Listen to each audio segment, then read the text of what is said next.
Hi, and welcome to What You Need to Know About the NINDS Diversity Career Development K22 Award, Tips for Preparing Your Application.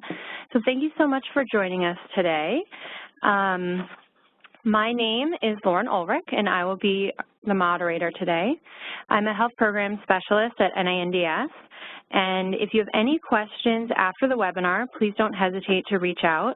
There are three of us who work on diversity programs at NINDS, myself, Dr. Michelle Jones-London, who you'll hear from in a little bit, and Dr. Edgardo Falcon-Morales. And you can reach the three of us by the email address on the screen, and any of us would be happy to help you out. We love hearing from applicants. We also have the Scientific Review Officer who manages the Career Award Study section for NINDS with us, Dr. Bill Benzing, and he will be available after during the Q&A if you have any questions about review. So you will be muted during the webinar. So if you have any questions as we go along, please type your questions into the Q&A box, which you should be able to see on the right side of your screen, and we will have a Q&A at the end of the webinar after all the speakers. If your question isn't answered during the Q&A, because we only have a limited amount of time, please email us after the webinar, and we would be happy to help you out. So today, we'll go through some introductions of our speakers. Then we'll have a short overview of sort of what the K22 mechanism is. Then we'll hear from two people who got the K22 awards about how they put their applications together. And then we'll get tips from a reviewer who has seen a lot of these applications. And then, like I said, we'll have a question and answer session. So our speakers today are Dr. Michelle Jones-London. She serves as the Director of Diversity Training and Workforce Development and directs all the diversity-related programs at NINDS. Our second speaker is Dr. Jacob Garza.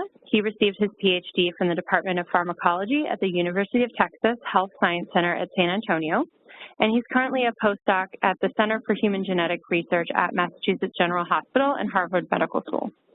His scientific interests are to investigate the underlying mechanisms of neuropsychiatric and neurological diseases using cellular and mouse models, and he is a current K22 awardee. Our second speaker is Dr. Michael Burton. He's a fourth-year postdoctoral scholar in the labs of Dr. Joel Emquist at UT Southwestern Medical Center and Dr. Theodore Price at the University of Texas at Dallas. His research focuses on how peripheral sensory neurons convey information to regulate acute and chronic pain development. He is also a current K22 awardee. Our last speaker will be Dr. Martha Nance. She's the director of the Huntington's Disease Society of America Center of Excellence at Hennepin County Medical Center and the medical director of the Struthers Parkinson Center, a National Parkinson Foundation Center of Excellence. She's a clinician and a clinical researcher specializing in Parkinson's disease and Huntington's disease.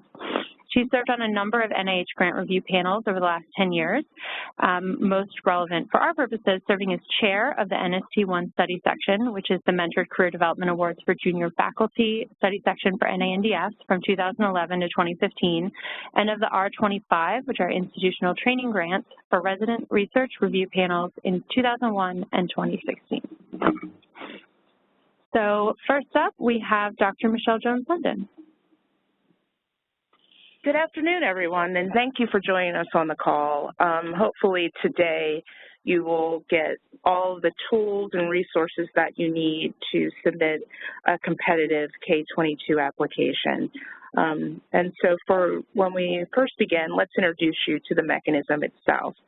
By virtue of you calling in, hopefully you already know a little bit about it. The goal really is to retain those already trained in neuroscience and provide them the resources and the tools needed to transition to independence. The other sort of bigger picture goal is to really increase research faculty diversity in the nation by providing a mechanism that has committed mentorship and also institutional commitment. And while we put all of those things together, giving you the security of funding to produce research results and papers to not only lead to a transition to a junior faculty position, but also hopefully a transition to a future R01. And so let's go through the eligibility itself for the K22, because the K22 is a very specific diversity targeted program, and so the eligibility requirements are very specific. For the first eligibility criteria, you're looking at who is eligible. In terms of who is eligible, there are two groups. That is racial and ethnic underrepresented groups in neuroscience. We have them listed on the slide. This is from NSF data. And then also individuals with disabilities. And those disabilities could either be physical or mental impairments that really limit one or more major life activities. The second bullet, or the second number, highlights that you must have a doctoral research degree. This could either be a PhD or a PhD, MD, or equivalent. The K22 and the way that we use the diversity K22 at NINDS is really focused more on these doctoral research degrees. Someone who would fall into more of the physician researcher category, we have other programs that are probably fit more the timeline, like the K08 or the K23. Those are the mechanisms that you're more likely want to look at. The other thing is the timing of it. You have to be between 2 and 5 years of postdoctoral research experience at the time of application. The fourth is that by the time of award, the individual must be a citizen or what we would like to call a permanent resident, and that must be in place for the time at the time of the award. And the fifth, last but certainly not least, is that you must have NINDS mission relevance. We are the only NIH institute that is a part of this particular diversity K22 FOA. Therefore, if you're not doing any research related to our mission, your application will be withdrawn. And so it's a really, it's a heartbreak for someone to spend the time handcrafting a really great application, but to not have a home at our institute. And so the suggestion there is to please feel free to send anyone in my office or myself your specific aims page, and we will make sure that your application has eligibility for our institute. And so hopefully not too many people have hung up. The people on the phone are eligible for this, and so let's go on and talk a little bit more about the mechanism itself. In terms of the overview, I've already touched on the career stage eligibility, 2 to 5 years of postdoctoral experience. It's the way that this program is structured, there's 2 phases. The total time for the K22 is 5 years. And the way that it's broken down is that in phase 1, the mentored phase, that'll be during your postdoctoral experience. It could either be 2 to 3 years, depending on where you are at in terms of your career or your training. The salary is up to $50K at this point, and the research costs go up to $25K. Once again, the phase 1, you will be in your postdoctoral lab, the lab that you're probably already currently in now. For phase 2, this is when the transition happens. This is 2 to 3 years of support, and it is contingent on you obtaining a tenure track or equivalent position. The salary can go up to $100K, and the research costs go up to another $100K.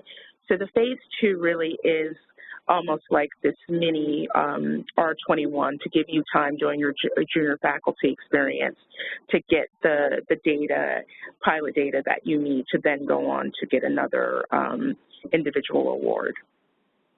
And so just once again, to reiterate, for the award details, the second phase is not automatic.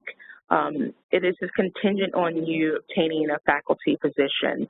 It doesn't necessarily have to be at a different institution than the one that you're already at, but more than likely, for the majority of the people that have used this type of mechanism, they have gone on to other institutions.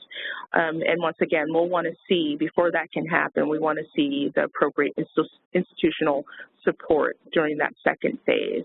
And the second phase provides you an appropriate salary, research support, stability, and the resources that you need to really explore innovative ideas, collect preliminary data, and successfully attract external research funds. So once again, helping you with your transition. In terms of the main application parts, and the next few speakers will go into more detail in terms of how they personally structured it and give you some, best practices. But overall, in general, what we're going to want to see is the candidate, the research plan, the mentor, co-mentor, consultant collaborators, what environment are you in terms of where you're doing your research, and the institutional commitment. Once again, for the first phase, the postdoc, it should be appropriate, but we don't expect your postdoc to commit to hiring you as a junior faculty. It's the second phase where the institutional commitment to you as a junior faculty will take part. And in terms of how we like to think of it in shorthand for the office is that if you're talking about, what is the three components that really makes this a strong application, it's the man, the fan, and the plan. And of course, us being the diversity office, we really mean woman. So the man, the woman, the fan, and the plan, and the strong research environment for your development. In terms of the man or the woman, the candidate, you, that's really looking at, given the candidate's prior training record, your proposed career development plan, your evaluations from your recommendations, and your research plan, is it reasonable to expect that you will be able to achieve an independent tenure track or equivalent position within 3 years at the start of the award? That's the question that the reviewers will ask about you. And it's not only you providing evidence to give them that assurance that that's a possibility, but do other people back that up? So do your recommendations echo that? So when you're asking for recommendations for this award or any other award, you really do want to ask people, are they able to give you the strongest recommendation possible? You would be surprised the lukewarm recommendations that we sometimes see, and it's unfortunate, but the onus is on you to really ask that question when you're asking for recommendations. The second thing is the fan, or your mentor. This person is supposed to be your talent agent, someone who is supposed to basically really be your person who supports and provides the professional career development and all of the things to help you transition and get to that next stage. So what reviewers are looking for here, and in terms of what you're going to need to put in the application, is that you want to choose a mentor that has a strong record in training and transitioning postdocs to independent careers. You want the mentor to really show, with your help and you working together, a comprehensive plan to support the proposed Phase 1 career development and also the research plans. Does it really seem like this is really going to help you transition to independence? The other thing that's very common now is that people tend to have more mentoring teams, so maybe not just one person, especially if you have a mentor that is perhaps more junior themselves. This could be a great idea to have a mentoring team. The caveats are that you want to make sure that each mentor and co-mentor clearly describe how they will coordinate mentoring you and what are their roles and responsibilities. Another thing to really look out for in terms of the popularity of mentoring teams is that each person should make sense, both scientifically and in terms of your professional development. Don't go around just collecting all of the Nobel laureates in your department. Reviewers will see right through that, and it won't make sense. Every person assigned to you or part of your mentoring team should have that justification, and their letters of support should make it clear that they're also aware that they're mentoring you. Finally, the plan, the research plan. As with any NIH scientific grant that we award, we really want to see that the project has scientific merit. Does it make sense? Does it fit all of those things that we're looking for in terms of significance, innovation, statistical analysis, rigor, all of these things. So what aspects of the project will also remain with you as a candidate? That's really important to include with these type of transition awards.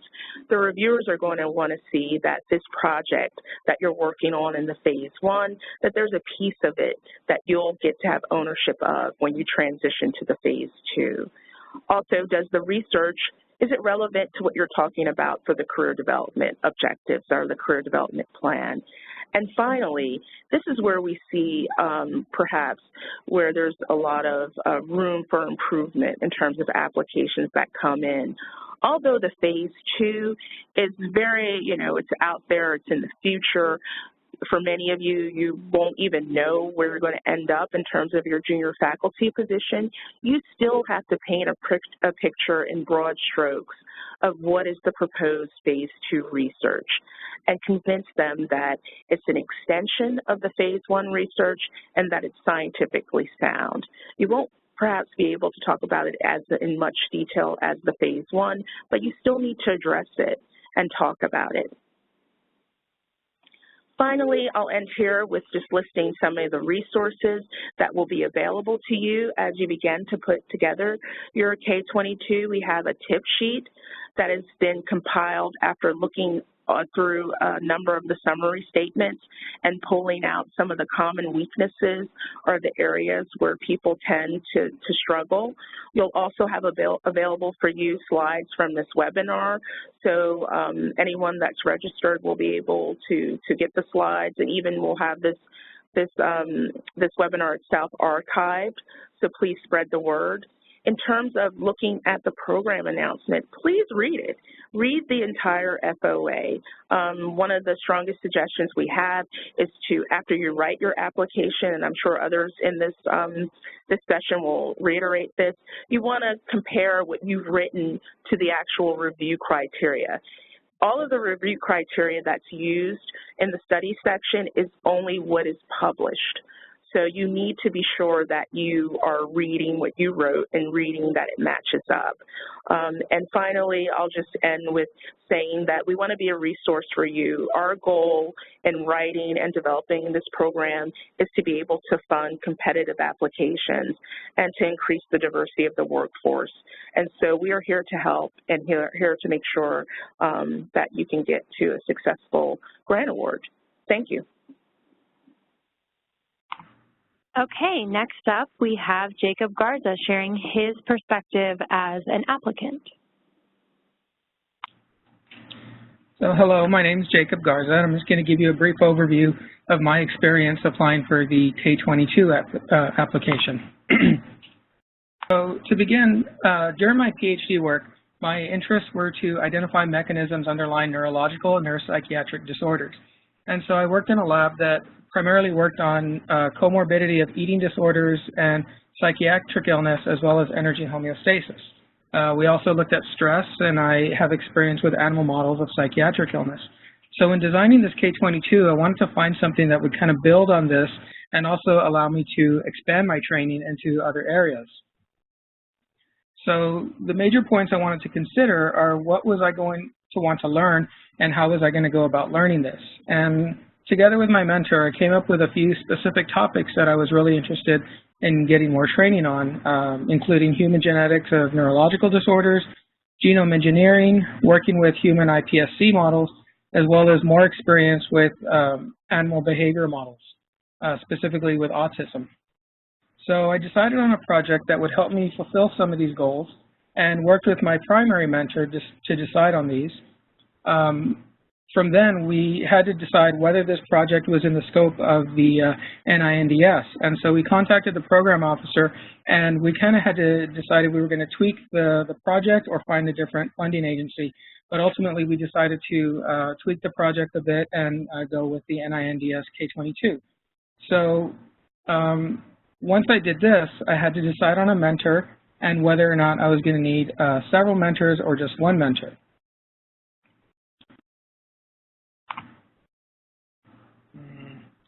So some of the criteria I used to choose a mentor was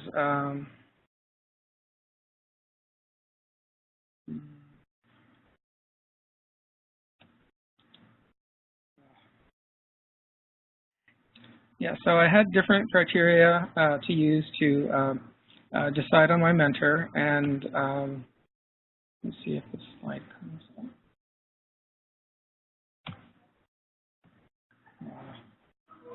Okay, so the primary thing was I wanted to figure out who was going to be available for guidance on some of the key topics that I wanted to learn.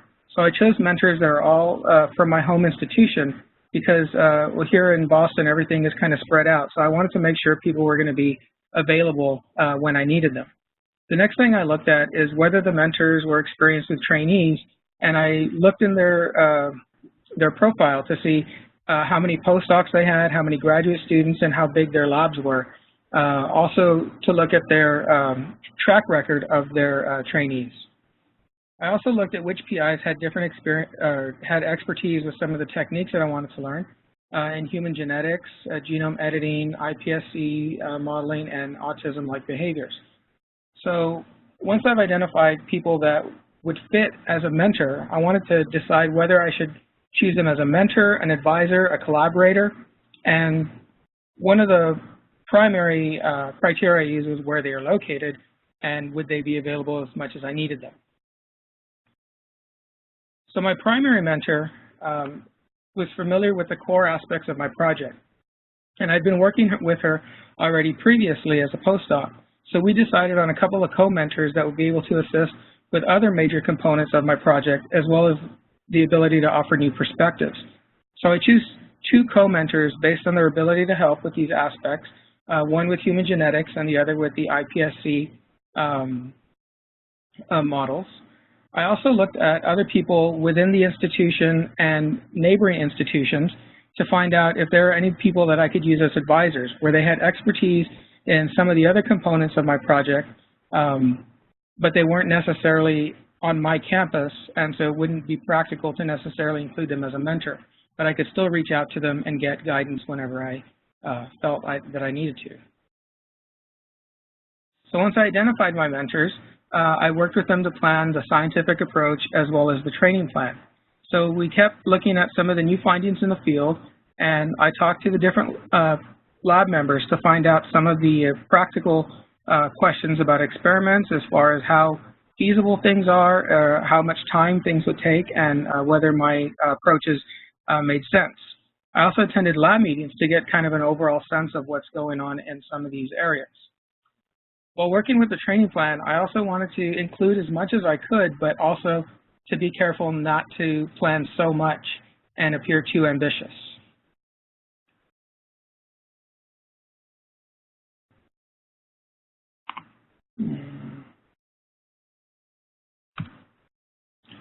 So now to figure out how to complete my training, so I made an outline of my project and I have my specific aims. So now I start filling in what the best approaches to accomplish this were, and since the literature is constantly changing and new things are, always coming up, I tried to model some of my approaches on projects for my co-mentors labs that were already feasible and approaches that I know would probably work. So the next thing was to look at some of the preliminary data and what was appropriate to use. So I used a lot of data that I'd collected over the past couple of years in the lab, as well as some of the new data that I had to obtain specifically for this project. So I worked with my mentors and designed some of the experiments for the first as well as the second phase of the project. So we had to decide what was going to be completed during the first phase and how I was going to transition that and take it with me to my new position. So to prepare my application package, I generated a checklist of items that I needed. I also asked for my letters of recommendation and letters of support from advisors and collaborators. So this, I thought, should be done as early as possible, but not too early to where people might forget about it. Most of the letters that I needed were from off-site people, so it was important to contact them early. And one thing to consider is that when I asked a lot of people for these letters, most people would ask for a preliminary draft of the letter so that they could find out exactly what it was that I was asking of them, and they can form their letter of support more accurately. Another thing to keep in mind is some of the major deadlines, and not only with the NIH, but for example, my institute requires that all the documents and everything be submitted 1 week prior to the actual NIH deadline. So that was something that I had to keep in mind, because at this time, my mentors are also submitting grants and meeting these same deadlines, as well as other trainees trying to ask the same mentors for for letters of support. And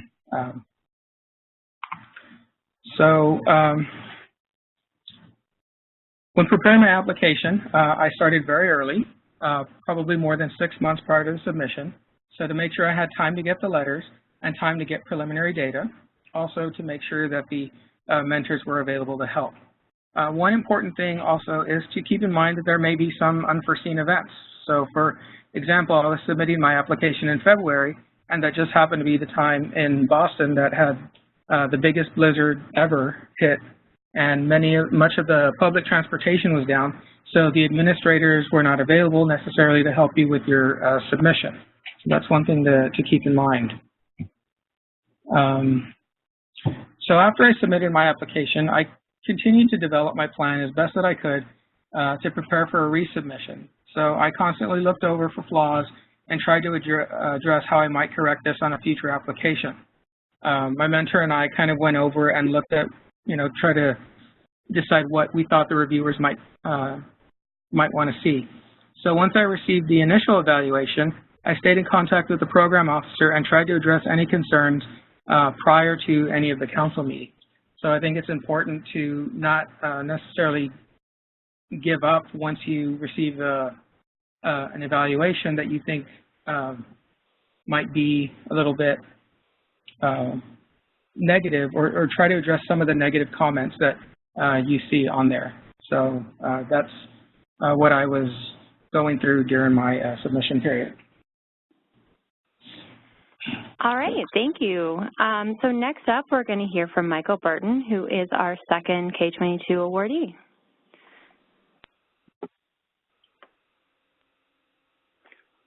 Afternoon, everybody. Just thank you for everybody for the opportunity to speak today. I'm going to talk to you a little bit about my perspective and my processing through trying to apply for the K22.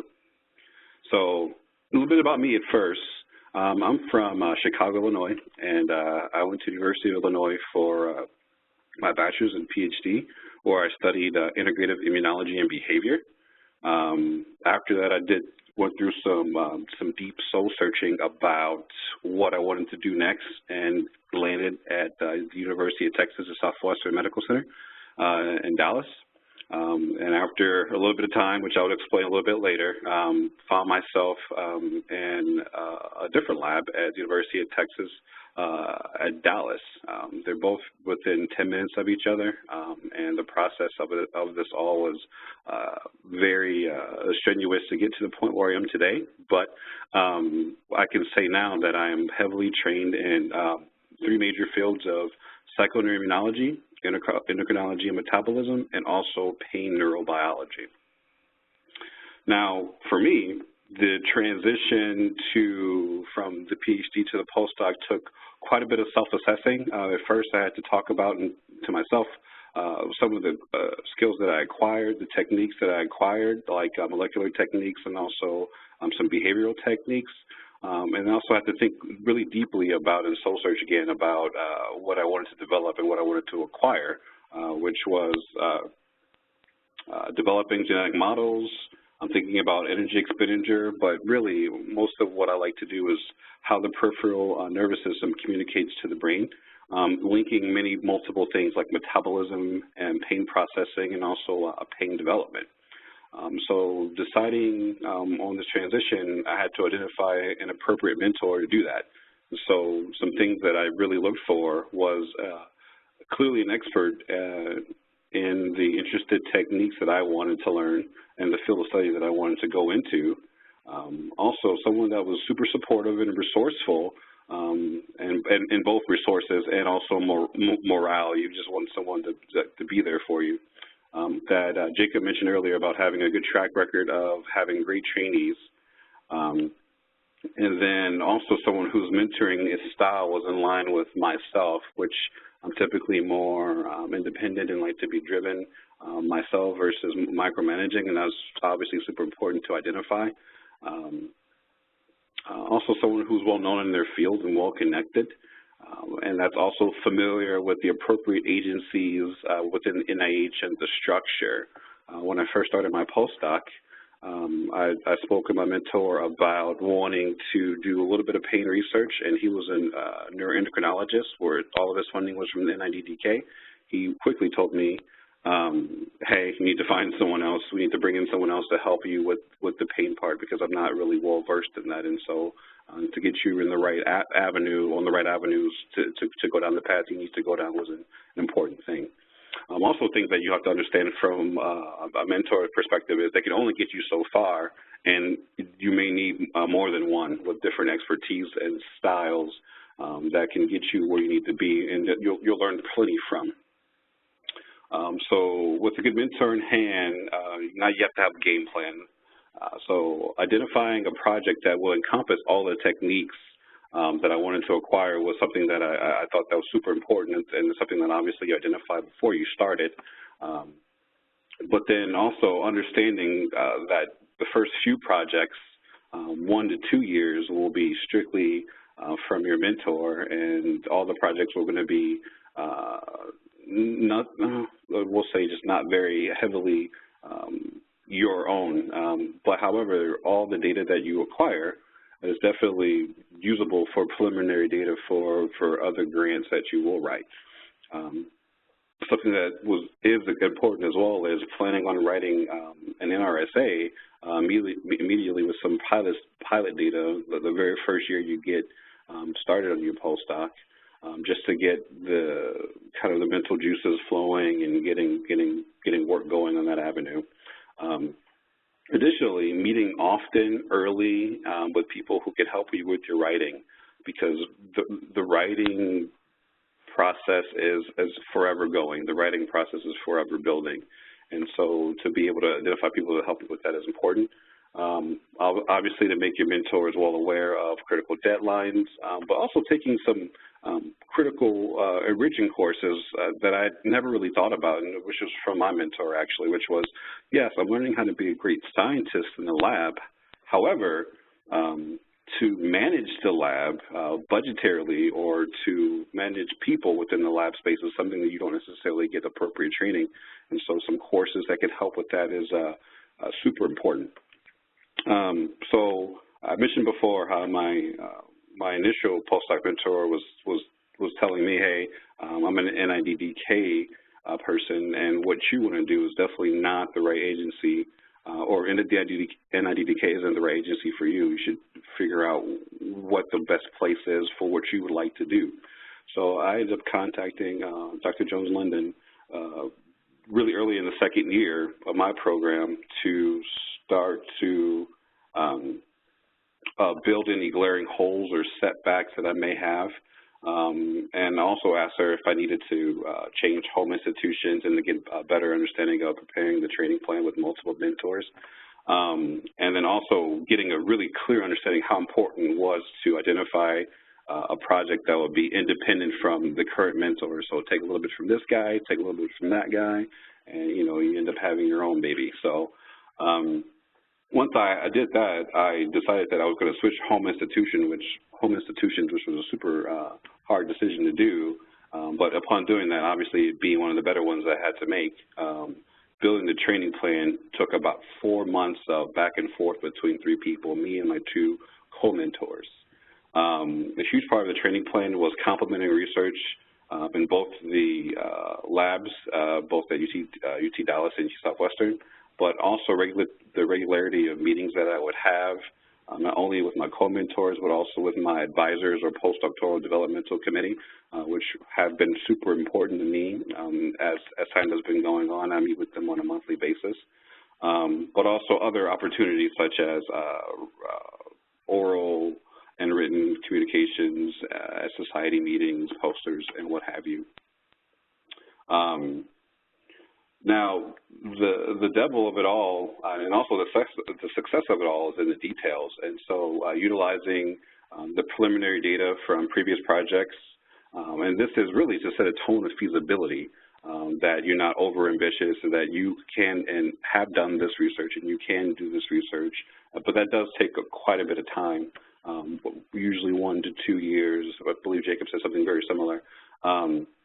For me, I created several versions of my specifics aims page to help form my outline and hone my intellectual niche between the two mentors that I had. And that took well over a year and several different drafts, up to 6 different drafts. I believe I was sending Dr. Jones-London 2 or 3 of those. She probably got tired of me sending them. But I really just wanted to make sure that I was pulling everything apart and doing the things that I needed to do. Focus on great science, sound experimental design, and rational alternative approaches within the research plan as well was super duper important. And really just take your time, because everything takes a ton more time than you think. And like Jacob said perfectly, you never know what will happen in context of life, and so things could come up. But yeah. All right, thank you so much. So next we're going to hear from Martha Nance, who was chair of the study section that reviewed these grants. Take it away. All right. So much of what I'm going to say you've already heard if you listen carefully to the previous speakers, but I'll try and emphasize just a few points. You know, this is a big deal for us, the reviewers. We realize that we're making a major investment in the future, and we really want to select winners and nudge them over that last hurdle into independence. And so we really are looking for a strong application. All aspects of that application are important. So for instance, your biosketch is important. Make sure it's up to date. Include as many publications as you can, but we like to see full-length publications, not every abstract that you presented that you never actually wrote a paper from. That actually looks bad. We like to see high-impact journals, but we also like to see that you took an idea and carried it through to publication. If there was a secondary paper to be written from your PhD or your fellowship time, finish up those secondary papers so that we see that you really are a productive thinker and that you're able to not only complete the science but actually convey this to others. It also looks good on your biosketch if you've ever applied for or received any other kind of funding prior to the K22. The career development plan is important. This is sort of your last chance to finish up whatever gaps there are in your training before moving on to a faculty or a tenure track position. So if there's an academic course or lab technique that you need as you move into this slightly new area, do it, take it. And as I think Michael pointed out, and maybe Jacob both, courses in lab management or grant writing or mentoring, you know, you're also going to flip over to the other side very soon from being a trainee or a student to being somebody who's managing a lab. We like to see timelines. Sometimes there is this tension between not enough career development and too much career development. And sometimes if you put into a timeline which things you're doing when over the next 2 or 3 years, that helps you to see if you've put too much coursework in there and not enough lab time. It is really helpful, and I think Michael in particular talked about the soul searching that you do, and Jacob talked about switching, you know, from one area and what techniques or areas or methods did he want to learn. And what do you really want to do when you're done with all this? Because you're going to be done with all this pretty soon. You go from phase 1 to phase 2 within a couple, 3 years. And then it really should be supported by the mentor. I think Dr. Jones-London made that point that whatever you say you think you're going to be doing should reflect these conversations that you've had with your mentor, and then their letter should reflect those same ideas, those same goals. And along those lines, the mentor is important. The mentor really needs to know you. I think if you got any idea from this, it's that both Jacob and Michael's mentors knew them very well, and there was much back and forth with the mentors before the proposal got written, and also back and forth with Dr. Jones-London. The diversity office is really happy to talk to people before you put in your application. It really helps for the mentor to have solid mentoring experience. You may need a secondary mentor who's got more experience if your primary mentor is a very junior person. The mentor needs to have experience with federally funded research. and they really need to talk about you and sound excited about you. And they need to say something about how you're going to transition from being under their wing to moving off on your own in a couple, 3 years to phase 2. Which part of this project are they going to take? How are you going to distinguish yourself from the mentor that you've been working with? And Dr. Jones-London certainly said this, and I would echo it. Don't just list every famous person from your institution as a mentor. That the mentors you list really need to have a specific commitment to you. And I would also comment, the mentors should write a very personal letter. Collaborators, people that you're just working with on some procedure or technique, will probably want you to sort of write a template for their letter so they have a clear idea from you what it is you're asking them to do. That's very different than the mentor's letter, which really should be a description from the mentor's perspective of who you are and where you're going. The environment and the institutional commitment are also important. We need to know that you actually have space in the lab, you have access to adequate numbers of patients or common core resources at your institution, that really is feasible to do these things that you're saying that you're going to do. The chairman's letter can help or hurt. It's unfortunate, but at some, particularly institutions where the chair may be writing a lot of letters for a lot of applicants, sometimes we end up with an application that has the wrong applicant's name in the chair's letter. That doesn't look very good. And so you need to review all aspects of this proposal before you send it in.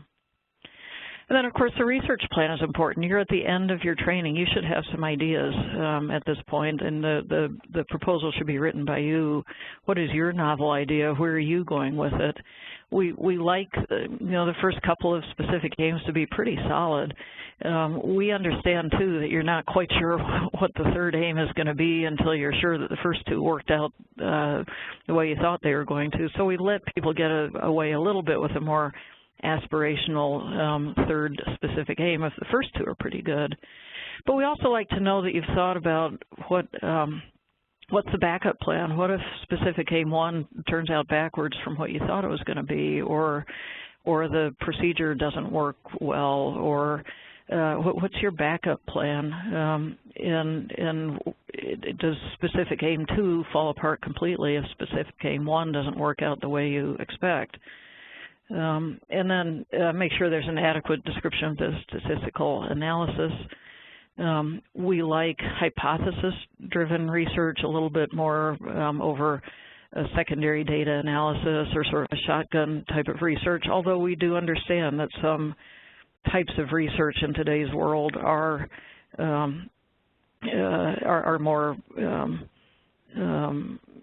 what you might call a shotgun approach.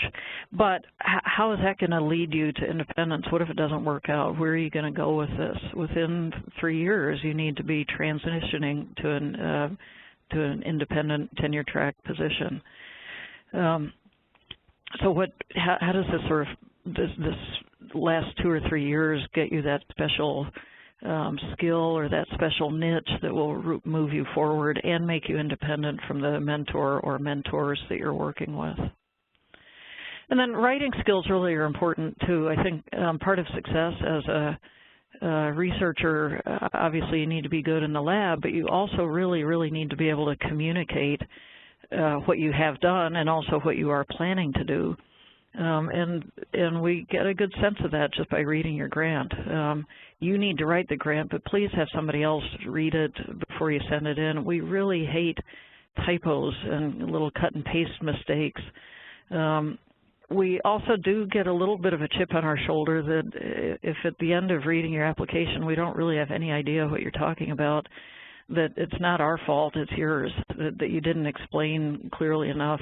We're all researchers. We may not be fully versed in the tiny area of focus that you're specializing in, but we should be able to understand generally what you're trying to do and what processes and procedures you're using. Along those lines, if English isn't your first language, please make sure somebody reads your proposal just for the flow of English language. so they can edit it so that the English actually makes sense. And again, sometimes pictures are worth 1,000 words. Timelines can help to put your ideas into some order. And just so you know, the review committee really is colorblind. Your eligibility for this award is determined administratively before the review. It's nice to have a brief paragraph about your eligibility, but then we really move on, and we don't have a different bar or a different way of reviewing grants because you are a diverse applicant. It's the same thought process and review process that we go through for all of our grants. We assume that if your proposal is in front of us, that you're eligible for this award. We tend to review grants in terms of their strengths and weaknesses. So each subsection we will talk about, you know, this candidate's strengths are that he's from a good institution, he has a lot of publications, but his weaknesses are, you know, for some reason he didn't get a good letter of recommendation from one of his advisors, or the mentor has strengths in mentoring, but it's a little bit awkward for the mentor to be at another institution 200 miles away. How is that distant mentoring going to work? So we have to sort of balance strengths and weaknesses in each part of these proposals. But in conclusion, a good research idea written by a well-prepared and enthusiastic investigator who has good ideas, a good sense of self, both your strengths, your gaps in training, your direction, who's at a good institution, has a good mentor or a couple of mentors, who writes a concise but well-written and thorough application. Those are the proposals that have the best chance of success. Okay, thank you so much. So now we're going to move on to our question and answer session. So if you're watching and you have any questions, please type them into the Q&A box right now. So we're going to start off with a question about resubmission. So since neither Jacob nor Michael had to resubmit, Martha, if you could kind of talk about from the reviewer perspective, what's the best strategy for responding to reviewer comments? Yeah, it's always a challenge because I think it's a tremendous blow to your you know, you work so hard and your whole self is wrapped in this proposal, and then you get a review that suggests that there are problems or weaknesses. Reviewers are human beings, and again, you have to read both the comments about the strengths and the weaknesses, and we look in the following review when you resubmit that you have been responsive. So you really need to respond to each question or each point that the reviewers make. Don't do it the first day you get your review back, because you're just going to be unhappy and upset. But you know, the next day, the next week, rethink a little bit. And the challenge, of course, is it may be a slightly different set of reviewers that review it the next time, but they have your previous proposal and the comments and the new proposal in front of them, and we really look to see that you have responded to the critiques of the previous reviewers, each and every one of them. All right, thank you. So this is a question for Jacob and Michael. So how did you approach the phase 2 or the faculty part of the award? I think this mechanism is pretty unique, being a transition award, that you have to talk about something that's several years off. So how specific were you when you were outlining the research that you expected to do? Jacob, do you want to go first? Sure. So one thing that I looked at when trying to plan the phase 2 was how I was going to expand on what was happening in phase 1. So where in phase 1 I wanted to look more at the mechanistic aspect of the project, and then in the second phase I wanted to take something that I was going to be able to expand on. So I decided to use an animal model where I can go and look at some of the behaviors and then propose more science based on some of the findings that I would find. So I kept it, I guess, relatively specific, but still pretty open to being able to expand on it. All right, and Michael?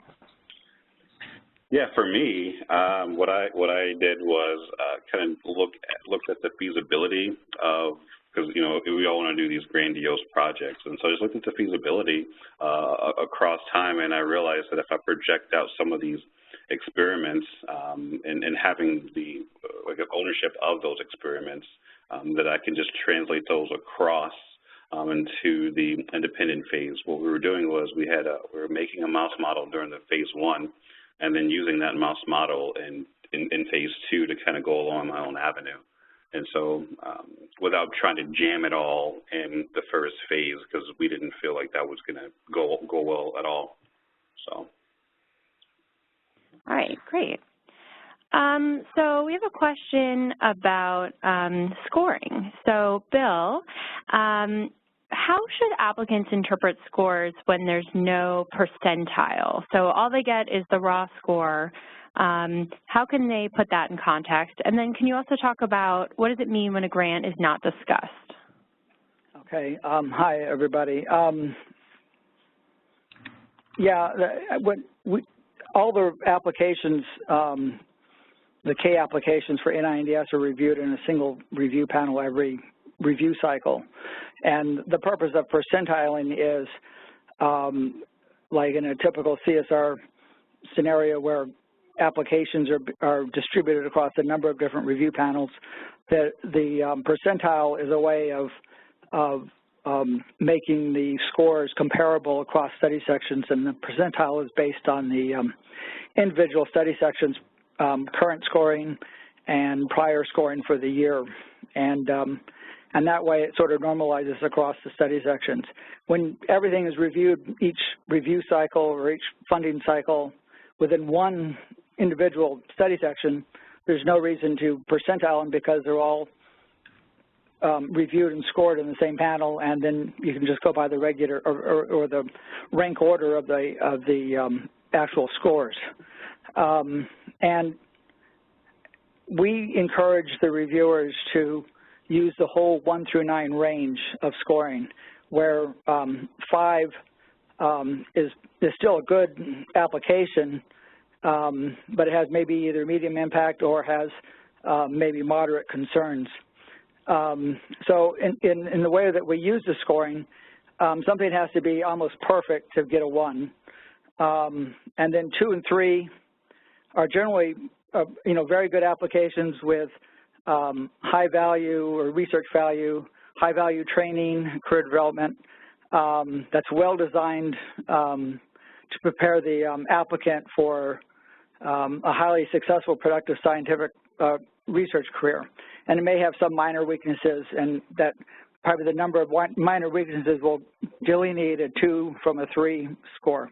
And then when you move into the middle range scores, which we encourage, so scores in the 40s or 50s, and even the 60s should still be an application that has high value, for training or career development, but probably has some moderate concerns somewhere, either in the research plan or in the career development plan or some other aspects that make it moderate concerns. Or you can get in this score range if you are proposing something that maybe is of moderate value in terms of the research, but everything else looks good. And then finally you get into the 7, 8, and 9 range, which would be training that has maybe major concerns or major concerns with the research. And an application is not likely to, lead you to an independent research career. And there's a slide that I wanted to get in here when I saw the question, but it's too late to add it. But I can also send it out to people if they want it. And then the not discussed is the number of applications we get every round would, if we discussed every single application, would cause the study section to run usually into a 3rd day. And a number of years ago, a couple of decades ago now, the NIH instituted a way to streamline the time spent at the study section, discussing only those applications they felt were in the top half of the range of scores. And so that way, the time spent during the study section could be used to discuss only those applications that maybe had some chance of getting funded. If you get an ND, it doesn't mean that it wasn't reviewed by the reviewers. The reviewers review everything in every application in the study section gets reviewed. It's just that we administratively lop off the lower half or the upper half of the scoring range, and so that we can spend more time discussing those that are in the better half. And it doesn't mean, you have an ND and you could be right on the cutoff line. And sometimes that cutoff line, moves up or down. So you could actually have something that could be scored 40 or 50, but it gets not discussed because we have maybe a lot of applications that round that are scoring better than that. And it doesn't mean you're not reviewed. It just means that there's not time at the study section to discuss it. You still get the full set of reviewer comments. All right, thank you. So next question is for Michelle. So how different is this award from the F32 and the new NINDS postdoctoral K01? Can I apply to both awards? Oh, wow. So you saved the easy one for me. Okay. So this is really important to know because it seems like there's been a little bit of confusion with these new mechanisms that we have out on the street recently. So first of all, we'll include a link to our NINDS director's blog post that basically goes over in a snapshot some of these new awards. So you may have heard that NINDS has restructured its F32 mechanism, making it such that the F32 supports training of postdoc candidates, but unlike the just general F32, really discourages the inclusion of preliminary data and pushes the eligibility for the award to people that may perhaps still be in their graduate program. So if you're in your graduate program, you've identified a postdoc that you're going to, you and that mentor can write your F32 application for the postdoc award, and then you can take it with you to that new postdoc. And you have to be, I believe it's less than 12 months if you are already at your postdoc. So that's the eligibility. The eligibility is a very defined window. How it's different than the K22 is there's no transition with this award, and it's strictly for postdocs, not postdoc to junior faculty. And the time frame for this, I believe you could be supported up to 3 years from the time that you have it. The other award is the postdoc K01. This postdoc K01 is not the same as our existing diversity K01, which is for junior faculty. That seems to be another point of confusion. The diversity K01 for junior faculty still exists. We still encourage people to apply for it. And once again, the diversity K01 is for junior faculty. This new postdoctoral K01 is open to anyone.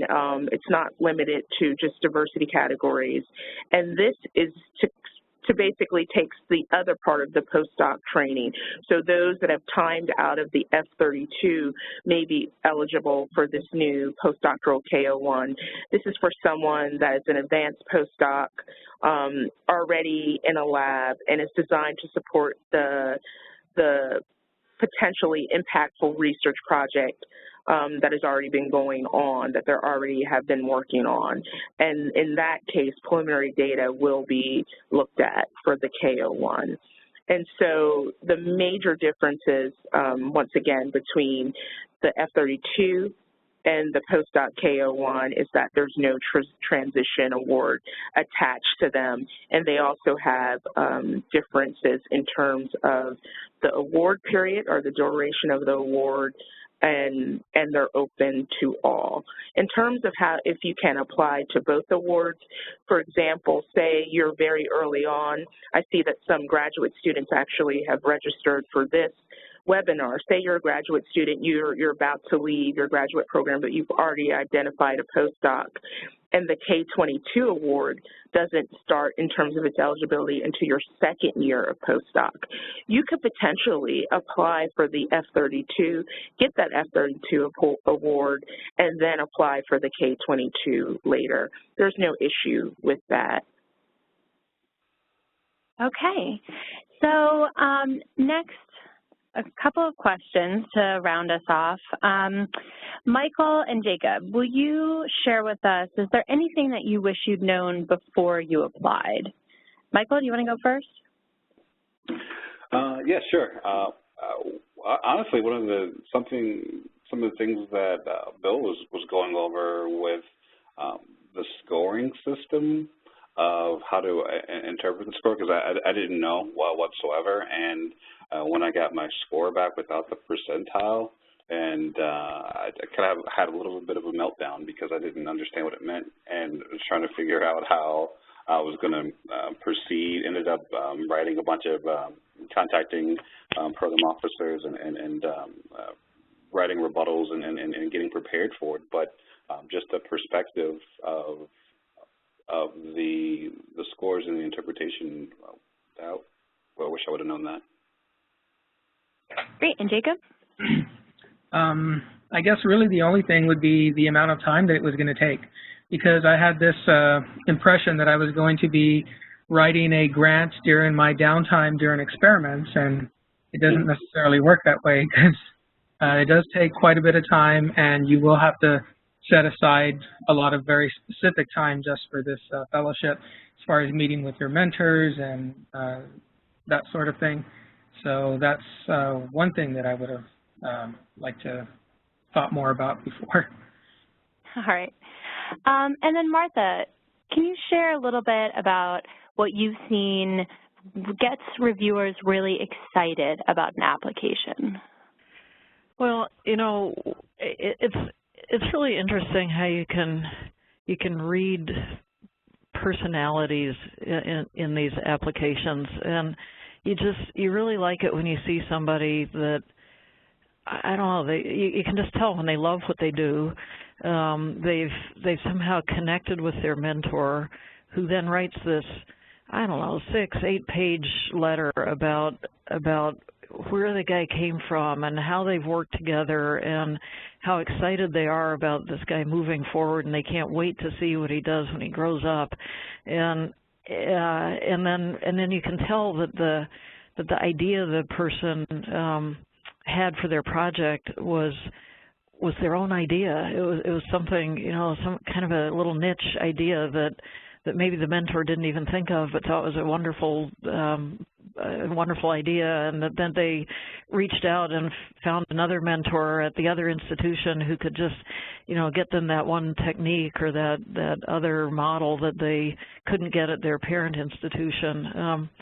We really like seeing the creative thinker. We like seeing the personality come through, but we also like to see that somebody's really a solid scientist, that they've done science in the past, they understand the ups and downs, and that not everything works out, and that they've been able to stick with it and complete their, you know, when they've had the project before, they've been able to carry it through all the way to the end.